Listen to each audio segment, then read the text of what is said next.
The aim, I think, for any serious translator is to be true to the text, but to convey as much as they can of the sense, the feeling, the mood, the tone, to be true to the text and true to the author of the text. So there's a lot of choice in English for how you select from all the English synonyms, which one is going to fit that Malay word and that Malay word in that context. So it's decisions, and it's tiring. So I've mentioned exhausting and tiring quite a few times, and that is what I think active scholarship is.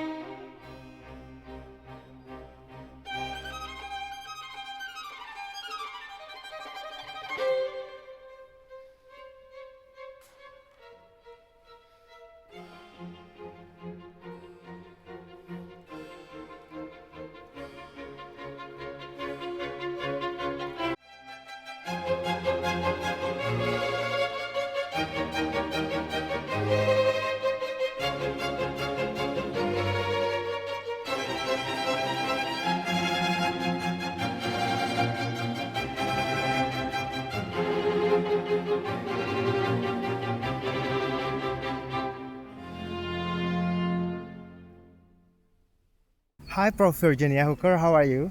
Good morning. I'm very well, thank you, and it's lovely to be here.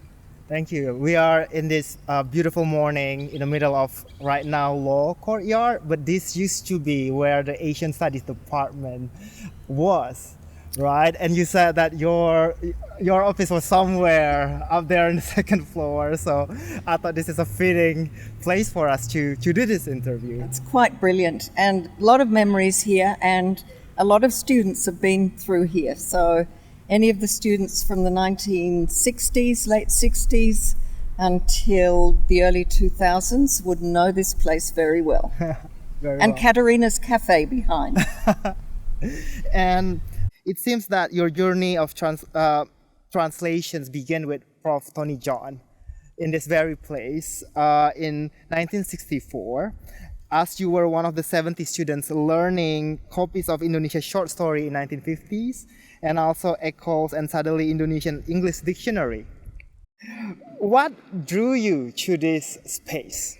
Thank you for asking this question. It's immensely important, and it goes back to the founding principles for this university, which is the National University. So after the war, 1946, the founding fathers of this university made a very strong case, especially based on experiences in World War II, that Australia must be better prepared for living in this region, that is Southeast Asia and North. And of course we include India. And so one of the aims of this university was to prepare Australians for leadership and to have greater knowledge about where they live. I was aware that Indonesia was a growing force because of its ebullient, flamboyant, noisy and charismatic President Sukarno. And I became very engaged with wanting to know more, and I was not the only one. As you said, in 1964, when I started tertiary education, there were 70 other Australians and others who wanted to start learning Bahasa Indonesia. It was a golden age. And I think the reason was not only the contemporary interest in the region, but also that as a national university, ANU decided to attract the best and brightest young Australians to the new Faculty of Asian Studies with a series of exceptionally good scholarships where they were given, it was highly competitive all over Australia, and the winners were provided with free university accommodation in Bruce Hall, which was the only hall then, and quite a good stipend, and they were expected to do very well. And all the ones I knew, this was across all languages, Japanese, Chinese, and Indonesian. So we had the cream of the cream here in the ANU, in this new Faculty of Asian Studies, setting a pace. Now, I was not initially one of those students, but in my final year I was awarded one of those scholarships. But they were my classmates, and it was exceptionally exciting to be working with people of that caliber, and one of those, of course, was Ian Proudfoot. Yes, and you also was in Monash, Yes. and at the Center of Southeast Asian Studies that was established in 1960s and led by Jamie Mackey. It was also a hub for Southeast Asian studies at the time, and you interacted with historians like John Legg, Herb Feed, and also linguists such as Professor Cyril Skinners and Dutch scholar Lord Brakel. But at the time, the environment was, instead of studying translation and manuscript, it was quite tilted to study contemporary politics and economics, right? And as a student who study text and manuscript, how did you maintain such convictions? When I was there, I was surrounded, as you said, by people with a very contemporary focus. And I arrived with a background in a very initial background in studying texts. And these were texts from the 19th century and earlier, completely different from the run-of-the-mill people in the Centre of Southeast Asian Studies.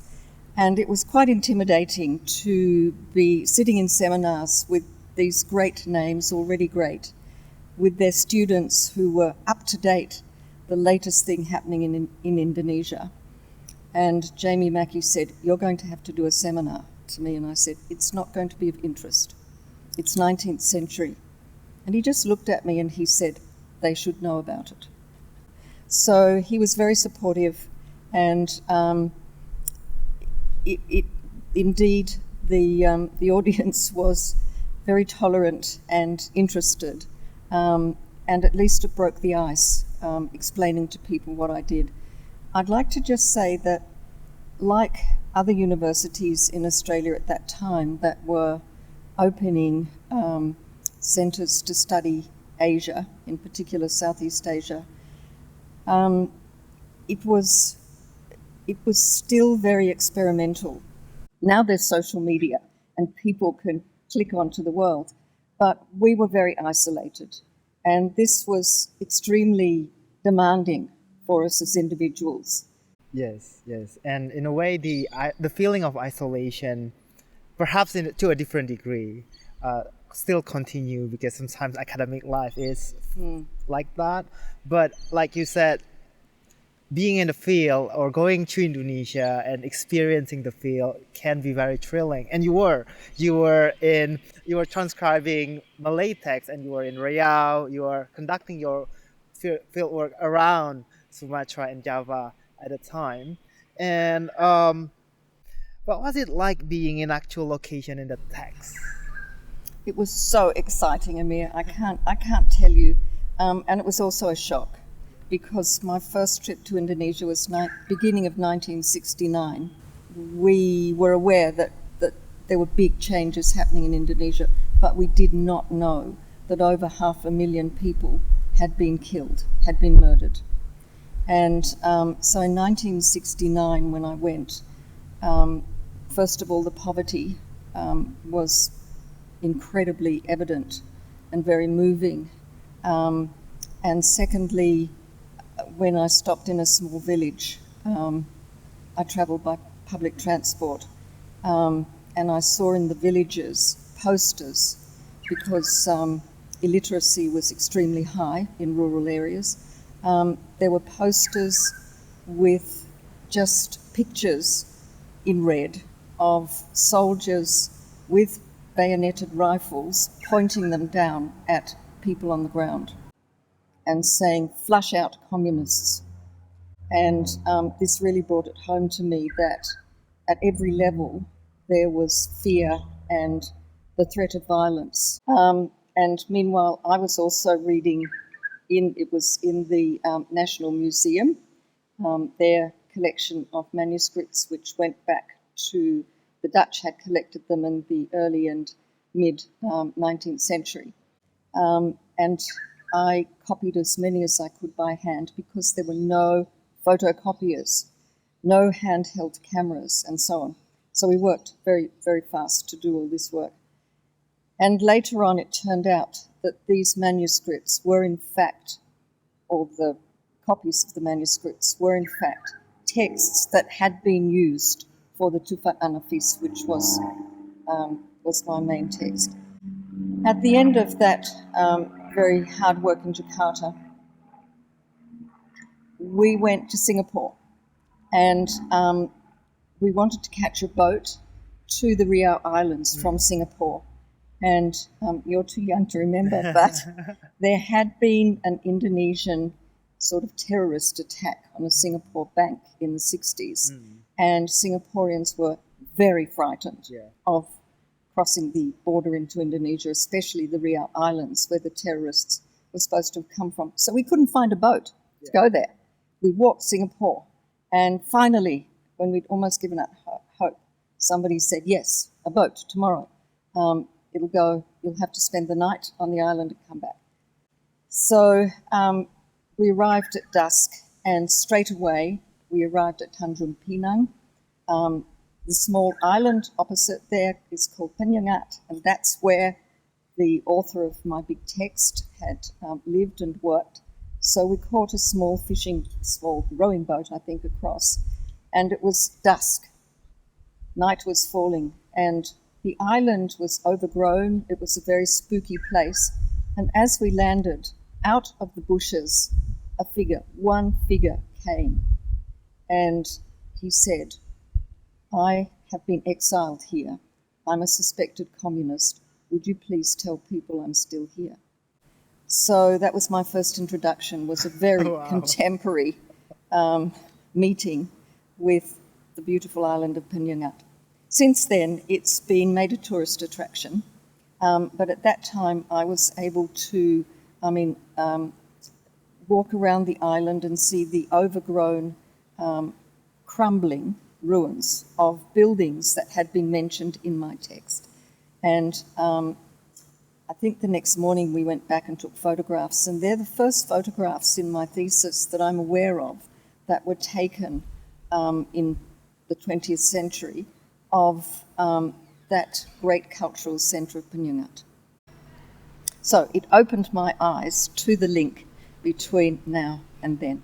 I think it's a nice segue to talk about Tuhfat Al-Nafis, the precious gift, your work. And I think what's fascinating for me about this is a collaborative process to produce this massive work. And in 1977, Dr. Barbara Watson and I approached you for collaborative work on translating your edited Malay text of the Tuhfat Al-Nafis, or the precious gift.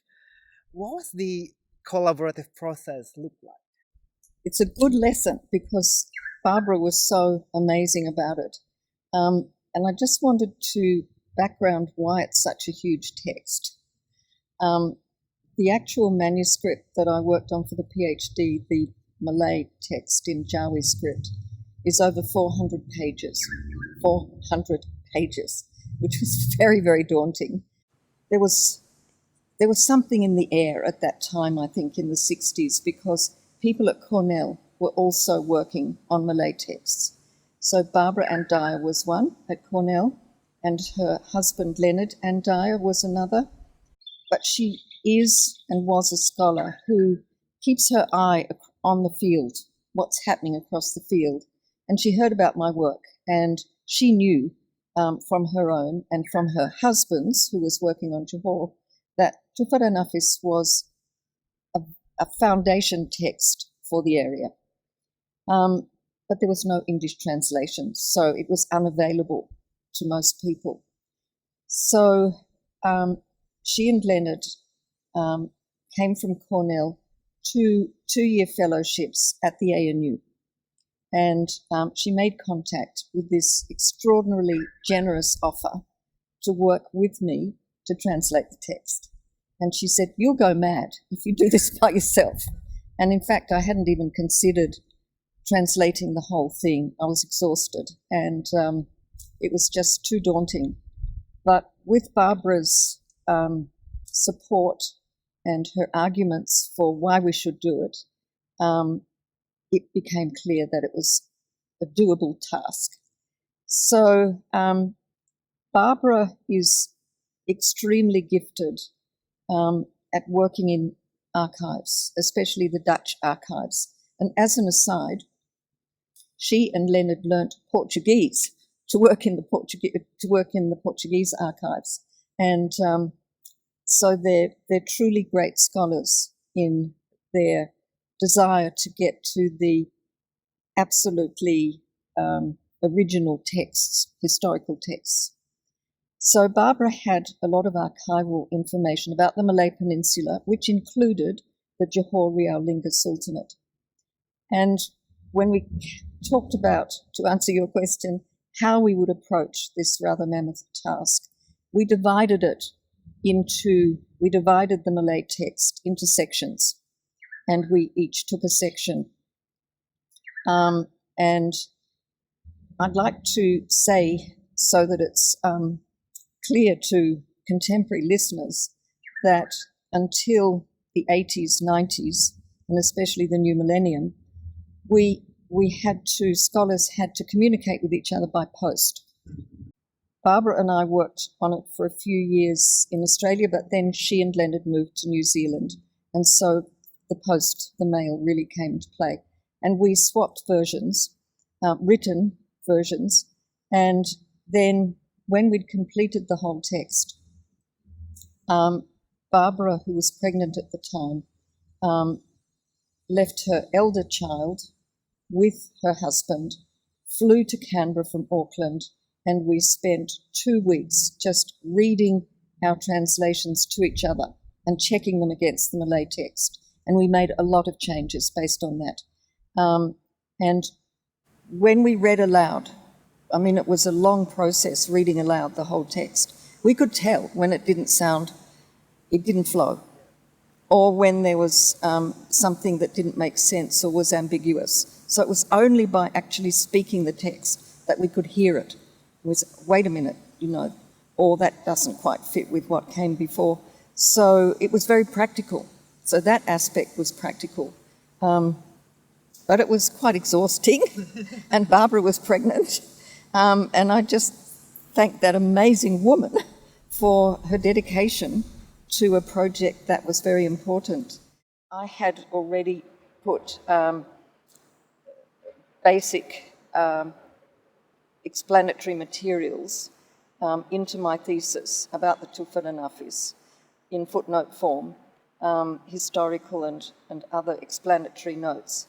And Barbara supplemented these in a most productive way with her own materials. And so we were able to produce this absolutely now basic text, the English translation, with the beautiful footnotes. And that's how we did it. We divided the text, and I don't think we ever had a crossword. We were united in a common aim to get this great text made accessible to more readers. What's really interesting and make this text really stand out, but also very difficult work to complete, is that you opted for contextual translations. The contextual translation it's a very basic issue. Most Asian languages are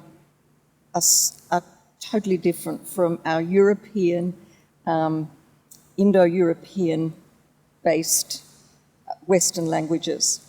And English is a language that is extremely nuanced, especially for emotion.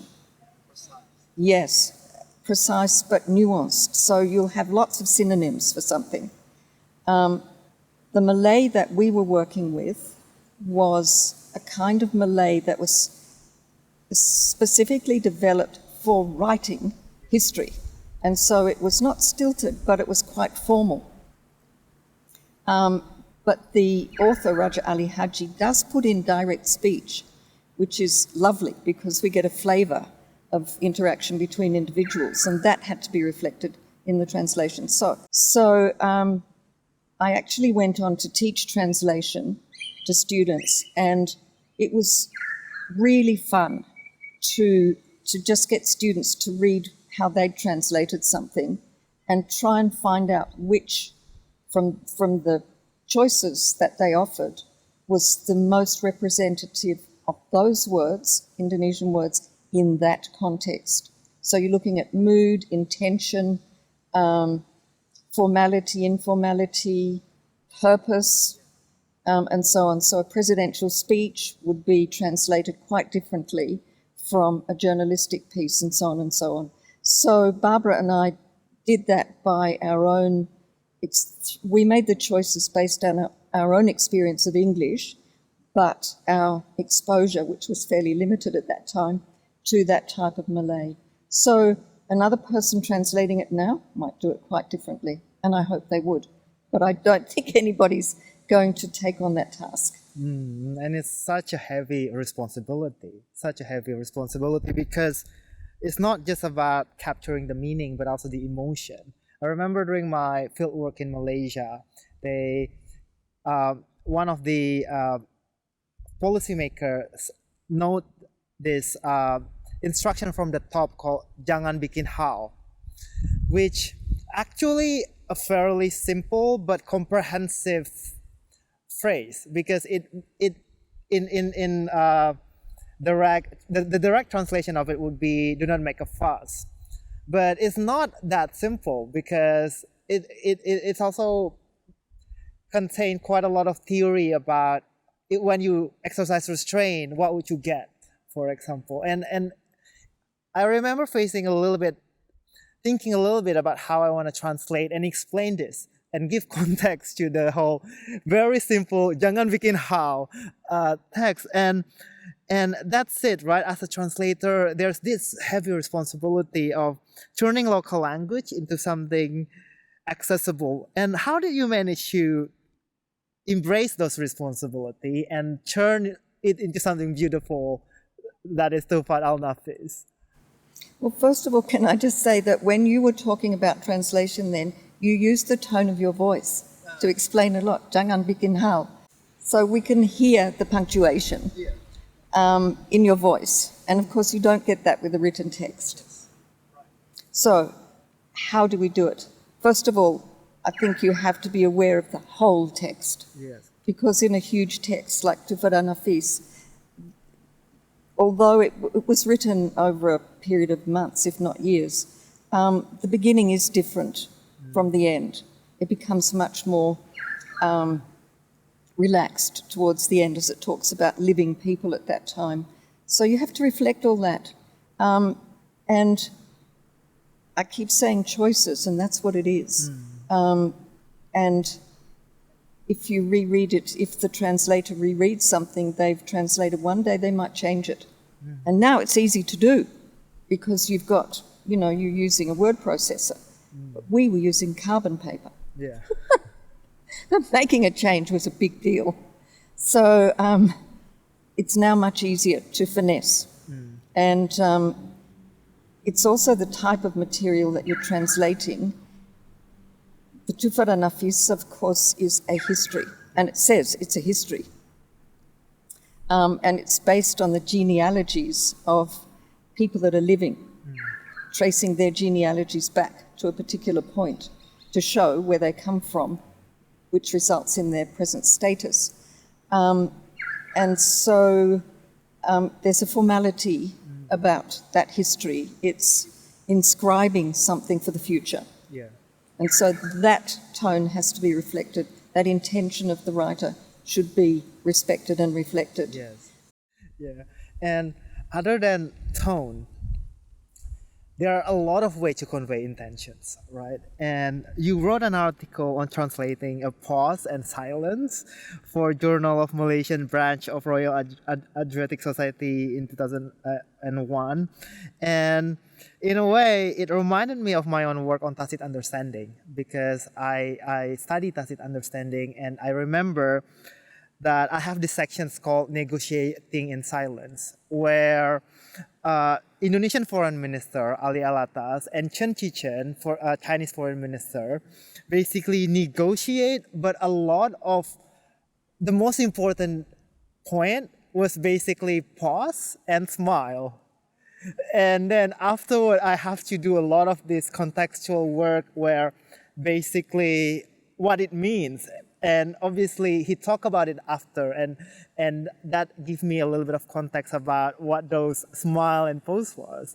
And it seems to me that context is like a compass for you. It's like a guidance, right? And how do you approach this interpretation and finding meaning when translating Malay texts to English?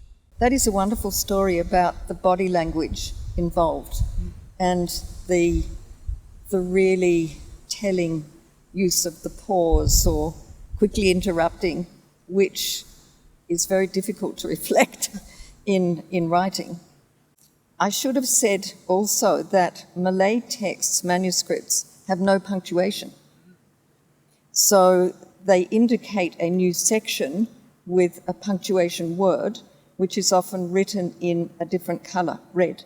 So you'll look at a page of black ink and there'll be some red, and that will be indicating a new section or a change of subject. So that gives you some guidance. And then words like maka will or shahadan and so on, they'll also indicate the beginning of a new topic, i.e. a sentence. So if you're dealing with raw material like a Jawi written text, you even have to establish the punctuation, and that is something that is negotiable too. Even putting in, is it direct speech or indirect speech, so on and so forth. How do you make these choices? Well, it's a very individual matter. How do I do it? With time and reflection, I think, and experience. Your book, Writing a New Society, Social Change Through the Novel in Malay, traces the emergence of genre from 1920s, and drawing on 26 of Malay best-known novels argues that the form was developed as a vehicle for transforming Malay ideas about themselves and their society. It is a huge milestone because I don't even know where to begin, right? There are so many questions you need to tackle when surveying literature. Where to begin, where to end, how to select, where to highlight, how to put the available materials into some kind of order, how complete should one be, how to turn the compilations of narrative into original and beautiful work. So all these questions needs to be thought about, and you did it very beautifully. And how did you conceptualize this project and go through that questions? Oh, you ask such easy questions. Thank you for giving so much attention to this book. This book was the hardest book I've ever written, and I think it is probably the best because it did require the most agony and dedication. And I had no idea when I started what it would involve. It flows actually from Tuhfat Al-Nafis because Raja Ali Haji was friends with or was succeeded by Syed Sheikh Al-Hadi, who is regarded by some as the first Malay to write on modern topics in modern language with his Hikayat Farida Hanum, which, by the way, I saw the original edition of Hikayat Farida Hanum in the British Library, which, being a good colonial library, has the first texts from its colonies. And it was a wonderful surprise to open this little humble booklet of Hikat Frida Hanum in Jawi script and find erotic postcard pictures in it. So Said Sheikh Al-Hadi, who ran a publishing house himself, had found postcards from Egypt of ladies in their underwear. I mean, it was extraordinary.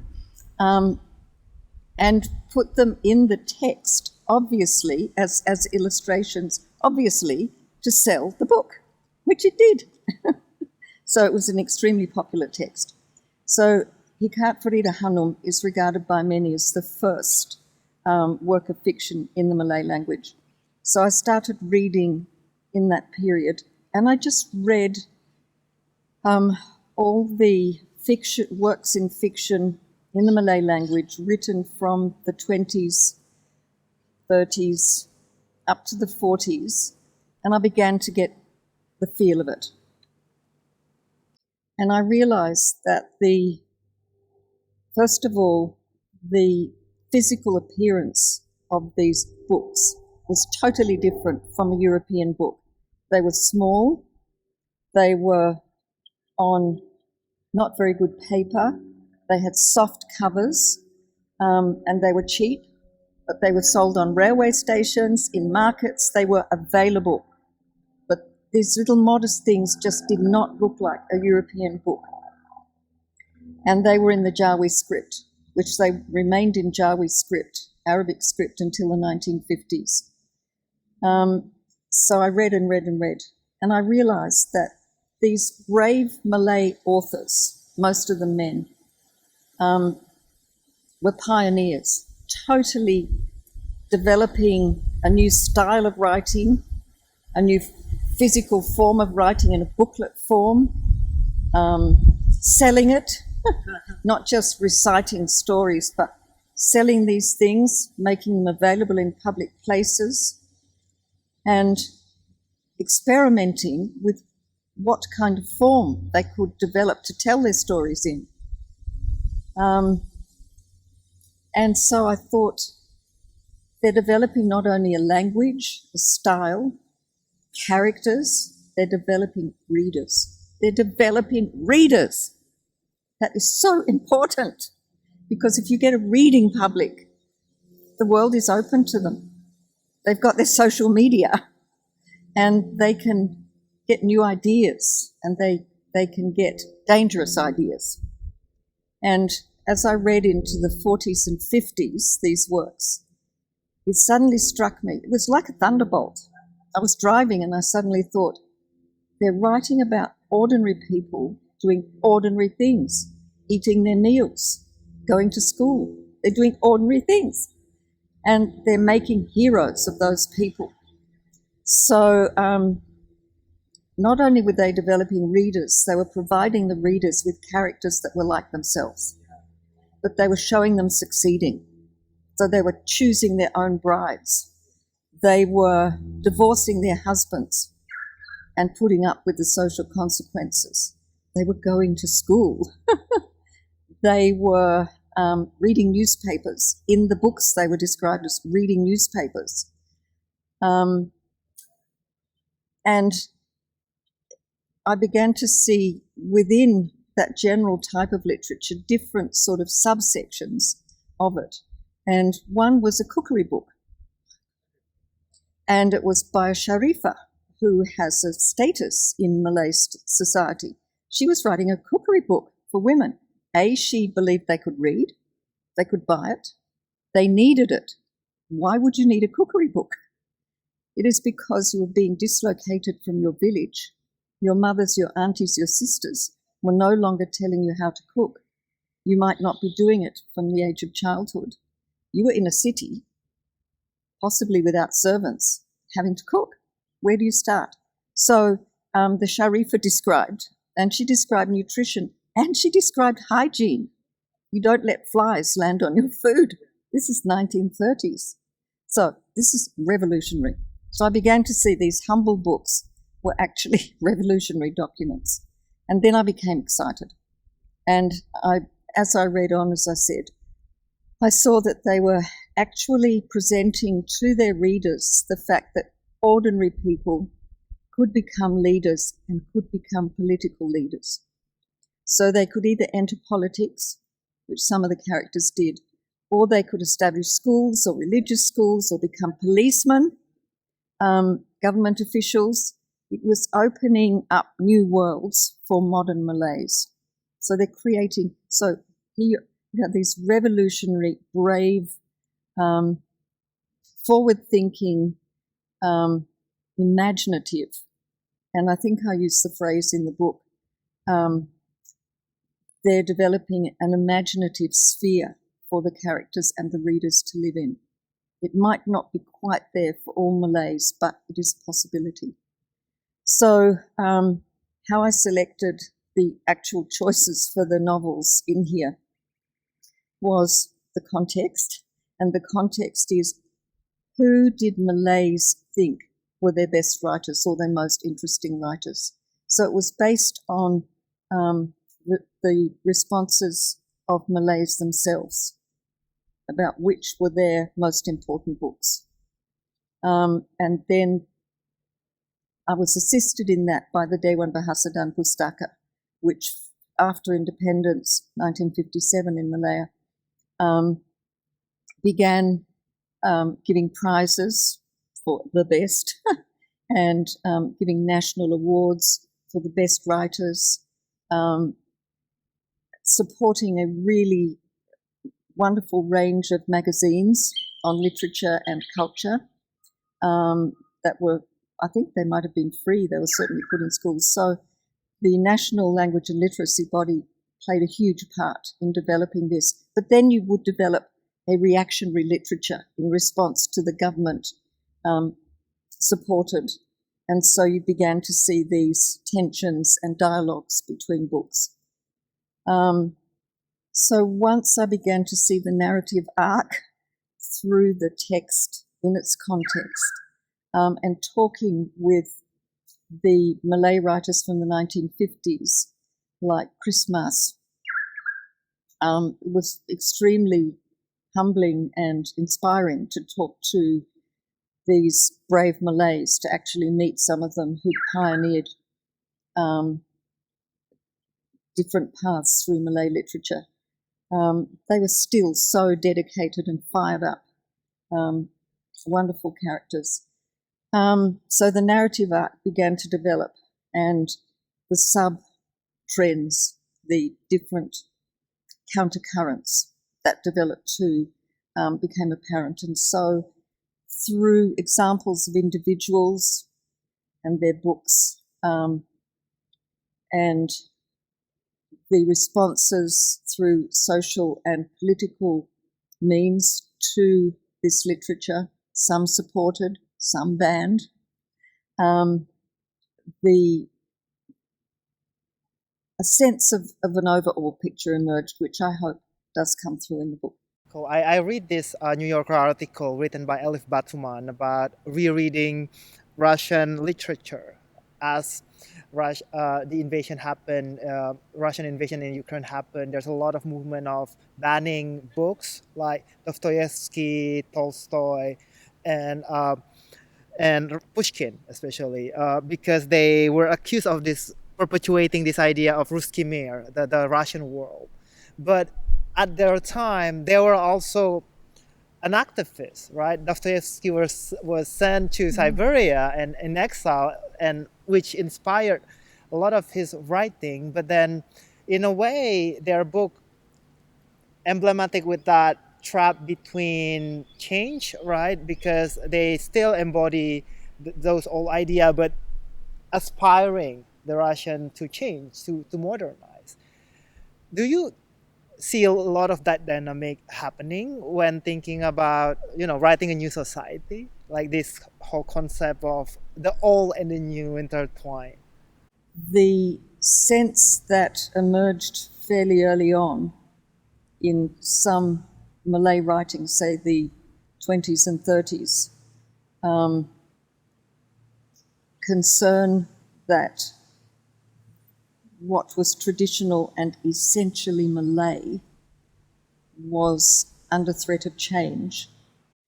So it's really good to be given examples like you just did about Russia, and to realize that the context is broader than just particular Malay ethnic anxiety. But for specialists or people who've devoted a lot of time to trying to understand the Malay world, it's become very apparent that ethno-nationalism has been manipulated in some cases to very dangerous and worrying levels. The issue in Malay society since colonial times has been one of fear, and that's a really broad and devastating statement to make, but unfortunately the fear has been stoked, has been to some extent manufactured by those with power and wanting more power. Your various works on Islamic influence on arts brought the translation work into the realm of visuals, capturing the debate about conception of beauty, changing identities, and cultural observations. And I thought I want to start by reading this very beautifully illustrated book, Kita Semua, or All of Us, which you also have in English translations. Words can only take you so far, and images, graphics go straight not only to your brain but also your emotions. I mean, it's a one-shot hit, but also allowing the opportunity for reflection. By the pen, spreading ilm in Indonesia through Quranic calligraphy, you discuss this aesthetic via the work of Didin Sirayuddin, an internationally recognized Indonesian calligrapher who conceptualized beauty in the realm of transmissions of knowledge, ilm. How can we explain individual artists' approach to Quran and the artistic representation of religion in general? Another easy question from you, Amir. Thank you. But Didin was so generous and understanding about my interest. And the first meeting was actually very formal in his pesantren calligraphy. So he'd set up a special school. Didin's philosophy is linked to seeing with the physical eyes, learning to write the Quran, the sacred letters of the revealed scripture, Allah's scripture, learning to write each letter with care and love, which is actually an act of worship. So it's an act of worship to be doing that. So inspiration from not only the words of the Quran, but looking at creation. There is this connections between aesthetic and ethics, right? Which you've explored further in the edited volume Living Art. Indonesian artists engage politics, society, and history, co-edited with Ellie Ken and Caroline Turner. You contributed a chapter. There you go, that's the book. So how should we make sense these connections between ethics and aesthetic in Islam? I think many Muslims are still working on that themselves. God, as you know, in Islam has 99 names, the beautiful names of Allah. And each of these names is a quality. And the idea that Muslims have is that by trying to, humans will never be perfect like God, but they can try.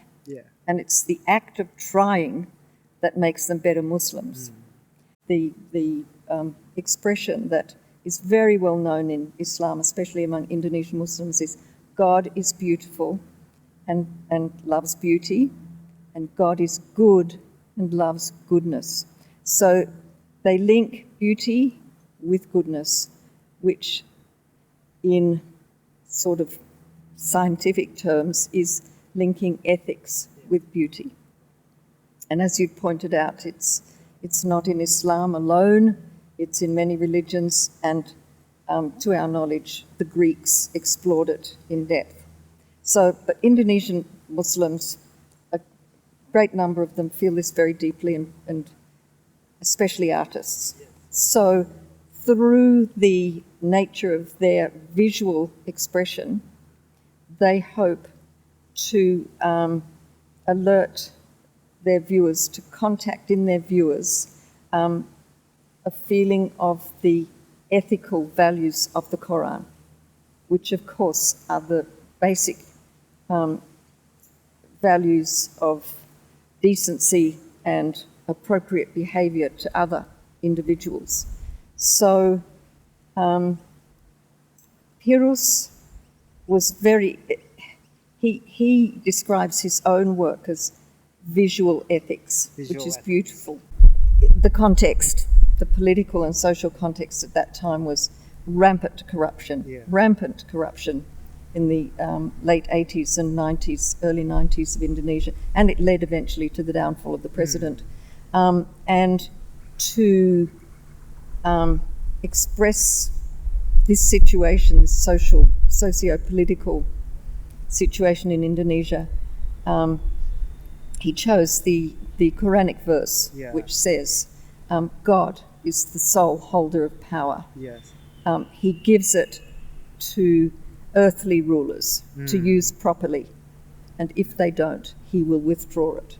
Right. So he chose that verse, he wrote it at the bottom of the painting, and he did a very sort of cryptic background for the painting, which people can interpret in a range of ways, but to me it implied age and stability, but also a certain crumbling. So there are huge boulders and things in this, but some of them look as though they're being worn away. In a way, Indonesian arts or Southeast Asian arts, if you want to generalize it that way, has always been quite political. And one notable artist that you've discussed is Ramayani Faisal, born in 1961, who embraced the new and communicated tensions between her identity and Islam. Ramayani basically trying to convey that kind of abuses of power, and that often manifested in a form of, religious and religious impositions to women. And what is your view on this construction of beauty as a form of protest and political views? She's extraordinarily versatile, but when she performs, she can look threatening and ugly to remind you of the ugly side of human nature. I guess through her representation of evil, she's alerting you and alarming you and pushing you back into what is good, to resist the evil. But she, after 9/11 and the growth of Islamic extremism, she was very concerned that in general the world press was anti-Islam, and so she tried to show that Islam had many ethical strengths, and that the great community of Muslims should not be blamed for the violence of the extreme few. I'm bringing this because it reminded me of my travel in Jogja, in one of these mosques, beautiful mosques that were inscripted with a lot of and furnished with a lot of Javanese syncretic arts, and this intermingling between culture and religion, different religion is what I think Ramayani, for example, in her painting Linggoyoni, embrace, right? This form of I'm a Muslim, but I don't want to be defined by certain people because I'm also embrace my culture. When interpreting a visual work and performance, how did you attempt to access artists like Ramayani's thinking? before writing them in written form? This is a very good example of a person that's being studied correcting the reviewer or the academic. So when I'd written something about her work, I actually sent it to her, the particular chapter you mentioned, I sent it to her and I said, please can I have your permission to publish these illustrations? And she emailed back immediately, you do not understand my work at all. So I said, right. And she said, I'm sending you some material that will show you what I really am trying to do. And it was a whole lot of YouTube material that she'd made and people had made about her efforts to support people that were struggling against injustice, but also struggling against climate change. And again, she was seeking balance. She was seeking the commonality, as you said. She was seeking the commonality, which is very Javanese, seeking the commonality in human response to their physical world and to their religious world, their spiritual. So the material and the spiritual. And the balance also between male and female energies, both to have a place, the treatment of the oppressed and those in power. But I think her most recent work is showing that all of us, whoever we are, all of us are suffering from climate change. And she has found that most severely, that suffering she's found most severely written on the earth in Tibet, where the source of the world's great rivers and the water supply for so much of the world. And she has been greatly troubled by that and has been working regularly, going back to Tibet, to support the people to preserve their indigenous ways of life, to become self-supporting and to protect their environment. So I think that is her focus at the moment, to ensure that all human beings will have a chance of responding to and surviving the existential threat we're now facing. Ghazali said, children and animals see with their physical eyes, but adults are able to see with the eyes of their soul, which is such a beautiful, romantic, but very mystical idea. And so Saninto Yuliman explained that. Pat Didin also explains it. And Ahmad Sadali explains it too. In a way, it's also very interactive because each viewer would see his painting slightly differently, perhaps. In fact, he wrote it in his poem like life itself, where he said, like a circle of which only a tiny part can be enclosed with words, like all works without words, the complete content is found only in the painting itself. The amount that can be grasped depends on the capacity of the observer who approaches it. So it was quite demanding a lot in a way from the viewer, but also very interactive.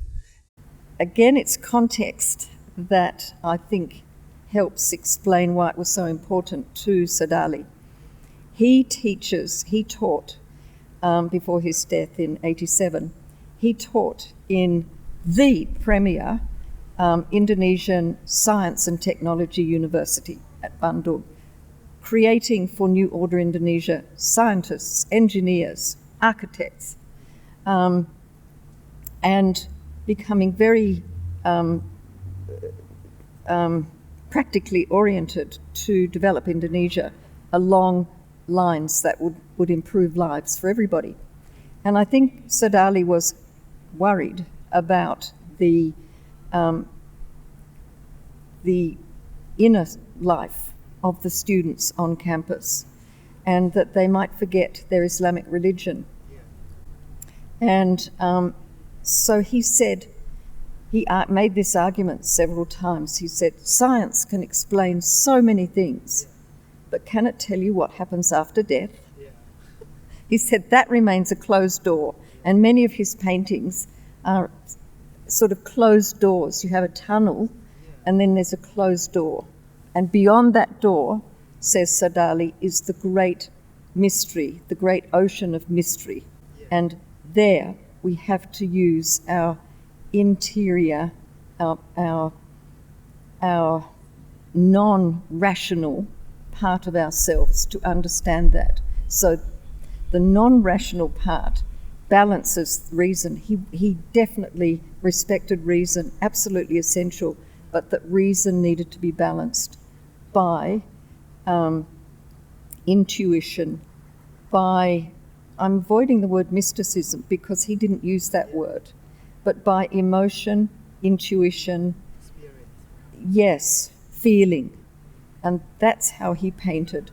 He painted works of such beauty that your emotion would respond.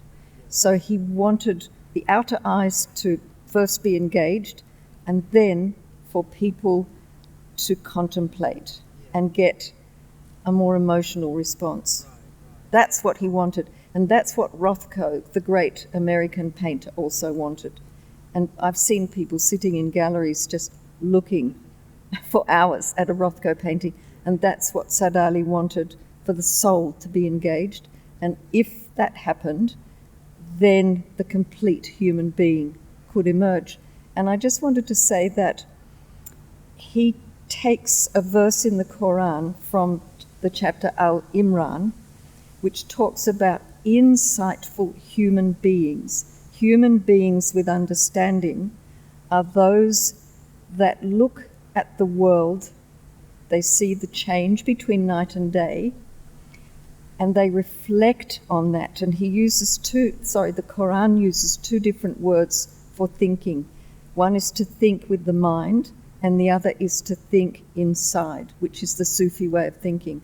So if human beings see with both kinds of eyes, then the Quran says they become insightful. I mean, the English word is there for it, insightful, or people of understanding, but it's only with the balance that happens. So the purpose of his art was, in his view, to help individuals find that balance. I must say, and I'm incredibly grateful to every Indonesian and every Malaysian I have ever talked to, including you, for sharing with me the way you think. So it's always been an exchange of knowledge for me, which has been so enriching and invigorating to hear your point of view and what you think has really inspired me to keep going. Thank you very much, Virginia. And thank you very much for being here. And this is Southeast Asianist.